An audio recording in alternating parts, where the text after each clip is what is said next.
Thank you, Mr. Speaker. I ask unanimous consent that all members have 5 legislative days within which to revise and extend their remarks and submit extraneous material for the record on H.R. 1105, currently under consideration. Without objection. Mr. Speaker, I recognize myself for as much time as I may consume. The gentleman is recognized. Mr. Speaker, since Congress was not in session last week, perhaps some of my colleagues missed the front page headline from the Washington Post. I read, quote, "Among American workers, poll finds unprecedented anxiety about jobs and economy." According to the report, American workers are living with unprecedented economic anxiety. More than 6 in 10 worry that they will lose their jobs. Nearly 1 in 3 say they worry a lot about losing their jobs. The article goes on to mention an American named John Stewart. Wakes up every morning at 1:30 a.m. for a 2-hour commute to catch 2 different buses in Philadelphia so he can get to work on time. In the newspaper, he said, quote, "I can't save money to buy the things I need to live as a human being." But Mr. Speaker, we don't have to read the Washington Post. All we have to do is listen to our own constituents, since even today, millions of our fellow countrymen remain unemployed and underemployed. I hear these stories every week myself. Recently, I heard from Ida in Wills Point, Texas, in the 5th Congressional District that I represent. She and her husband own her 79-year-old husband own a small trucking company. But she wrote me that, quote, "Because of increasing regulations and taxes, in the past 4 years, we've lost all but 2 of our trucks."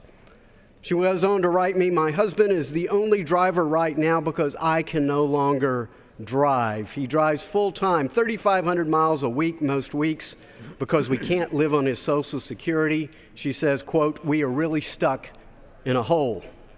Millions, Mr. Speaker, are stuck in a hole.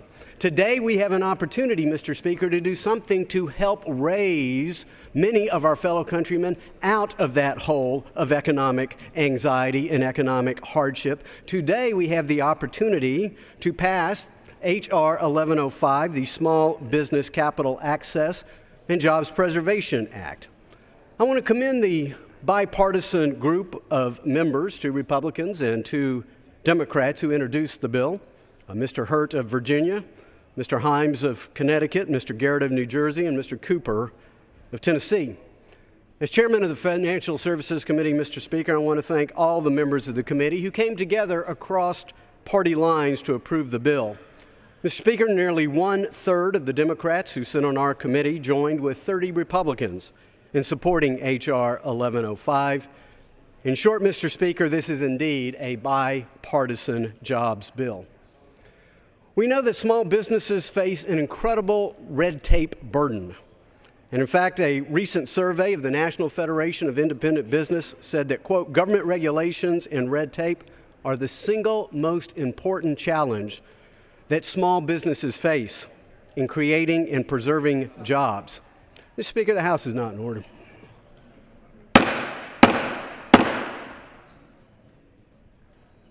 Gentleman is correct. The House is not in order.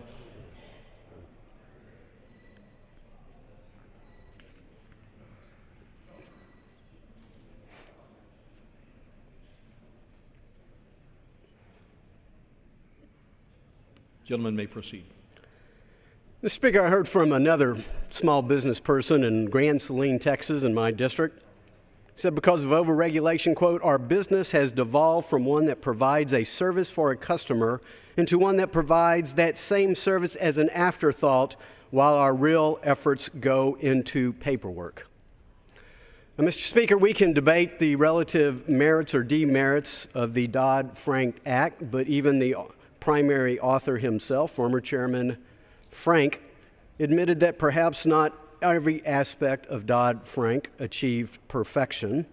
And many of us would argue on a bipartisan basis that that part of the act that requires small business investors who are private equity advisors to register with the SEC is perhaps one of those provisions that is in need of reform. This is a provision, Mr. Speaker, that many of us believe was aimed at Wall Street but ends up hurting Main Street. Because of this provision embedded in Dodd-Frank, smaller firms that invest in entrepreneurs and in small businesses face yet one more significant regulatory cost, regulatory burden, more red tape. As one of the small business investors testified before our committee, it's going to cost his company $200,000 every year to comply with the regulation. Mr. Speaker, he went on to say, quote, "While for some larger firms this is an insignificant cost, for a medium-sized firm such as ours that offers capital to small businesses, it is a significant expense." And pay attention to this, Mr. Speaker. He said, quote, "This money comes directly out of our funds intended for investment into Main Street." In today's economy, to help pull these people out of this hole of economic anxiety, we need more private sector, more private equity investment into Main Street. Private equity equals small business jobs. And in fact, Mr. Speaker, between 1995 and 2010, 23,000 different companies across our nation benefited from private equity investment, employing 3 million different people. And the investments that are made by private equity historically have grown jobs at 3 times the rate of other companies. And so what does this look like? I got to tell you, Mr. Speaker, it looks like an outfit called New Mountain Capital that invested in a company named Inmar, a national coupon and reverse logistics processing company. By helping them update their IT with a $100 million investment, they now sport 4,200 different employees.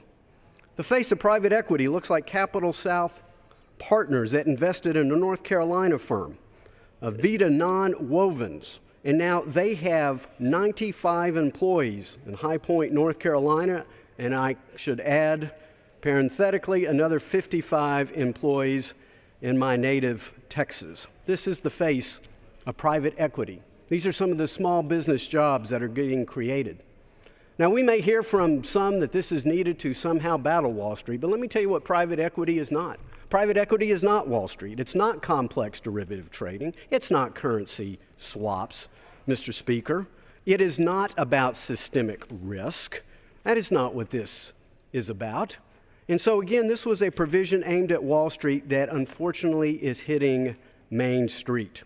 It is time to make sure that Americans like John in Philadelphia can live like a human being. It's time to make sure that constituents like mine, Ida and her husband, don't have to drive 3,500 miles a week just so they can put food on the table. Mr. Speaker, it's time again for this institution to put jobs first, not regulators first, but jobs first. And I urge all of my colleagues to adopt H.R. 1105. I reserve the balance of my time. Gentleman's time is